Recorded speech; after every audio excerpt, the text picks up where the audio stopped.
바로 시작하겠습니다. 뷰웍스 2026년 1분기 재무 브리핑입니다. 이 채널은 금감원 다트에 공시된 사업 보고서를 기준으로 재무 정보를 분석하며 공시 외 정보는 참고하지 않습니다. 또한 재무제표는 기본적으로 연결 재무제표를 기준으로 설명합니다. 오늘 살펴볼 내용은요. 기업 개요와 실적부터 시작해서 강점과 약점, 기회와 위협, 그리고 핵심 모니터링 포인트까지 순서대로 쭉 짚어보겠습니다. 마지막엔 종합 요약으로 정리해드릴게요. 먼저 1장입니다. 기업 개요와 1분기 주요 실적부터 확인해 보시죠. 뷰웍스, 어떤 회사인지 짧게 짚고 넘어갈까요? 주로 엑스레이 디텍터나 산업용 카메라 같은 디지털 영상 솔루션을 만들어서 파는 곳입니다. 의료용이당 산업용이 메인이고요. 글로벌 시장을 타겟으로 하다 보니 해외 수출 비중이 꽤 높은 편이죠. 오늘 분석은 2026년 1분기 공시자료에 나온 숫자들만 가지고 현재 재무 상태가 어떤지 아주 객관적으로 들여다보겠습니다. 자, 그럼 가장 궁금해하실 1분기 실적을 한번 볼까요? 매출액은 582억 원으로 나왔습니다. 작년 같은 기간보다 한 7%, 금액으로는 38억 원 정도 늘었네요. 그런데 눈에 띄는 건 이익단입니다.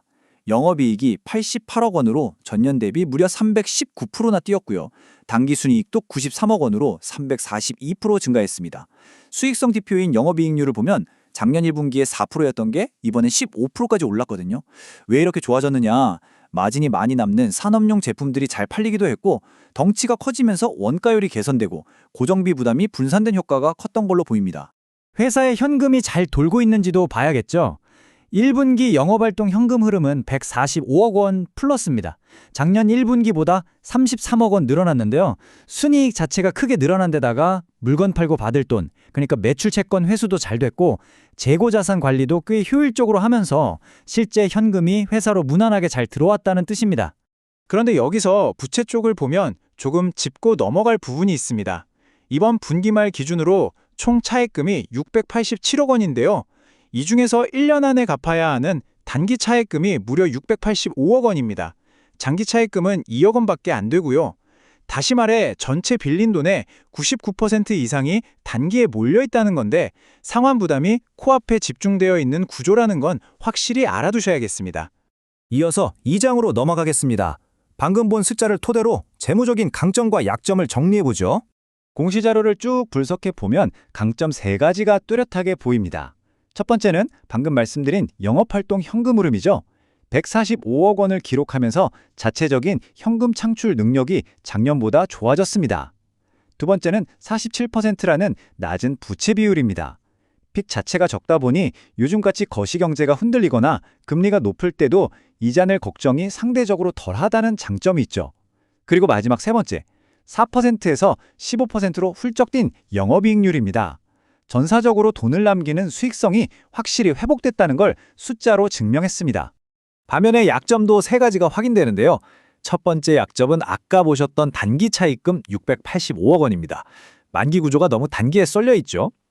두 번째는 재고 자산입니다. 잔액이 741억 원으로 전기 말보다 늘었는데 당장 융통할 수 있는 유동 자산 중에 꽤 많은 비중이 창고에 묶여 있다는 얘기입니다. 세 번째는 매출 채권 등 받을 돈이 총 579억 원 규모인데 혹시나 못 받을까봐 미리 잡아둔 대손 충당금이 122억 원에 달한다는 점입니다.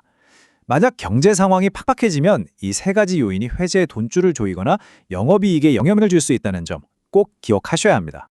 자, 이제 3장입니다. 외부 환경이 뷰웍스에게 어떤 기회와 위협이 될지 살펴보겠습니다. 외부 기회 요인은 어떨까요?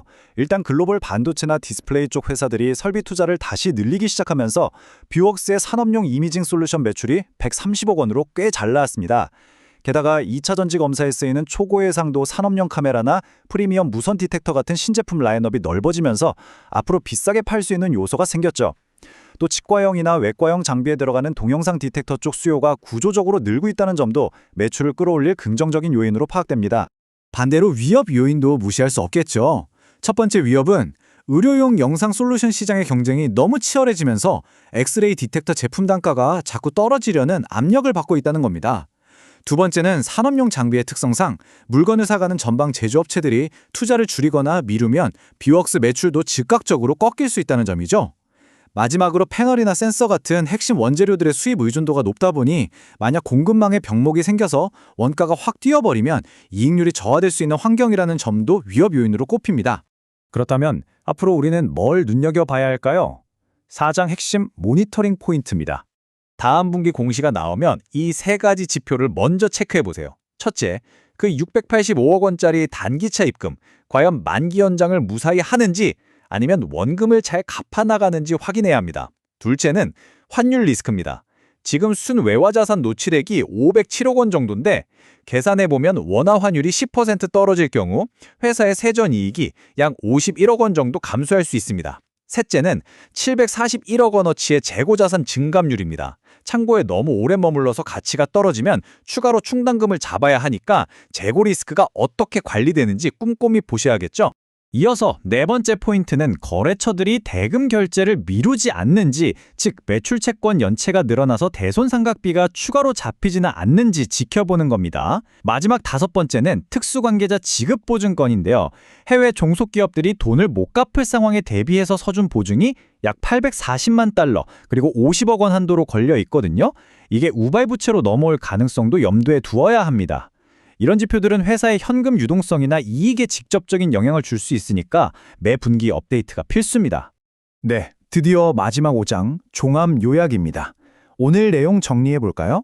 뷰웍스의 이번 1분기를 한마디로 요약하면 매출 성장과 이익률 극대화라는 두 마리 토끼를 잡으며 주요 실적 지표에서 견고한 회복세를 보여줬습니다. 하지만 화려한 숫자 이면에는 1년 안에 갚아야 할 단기 차입금이 편중되어 있어서 단기 유동성 부담이라는 리스크가 분명히 깔려 있다는 점도 확인됐죠. 과연 뷰웍스가 이 단기 유동성 허들을 어떻게 관리해 나갈지 앞으로의 행보를 계속 지켜봐야겠습니다.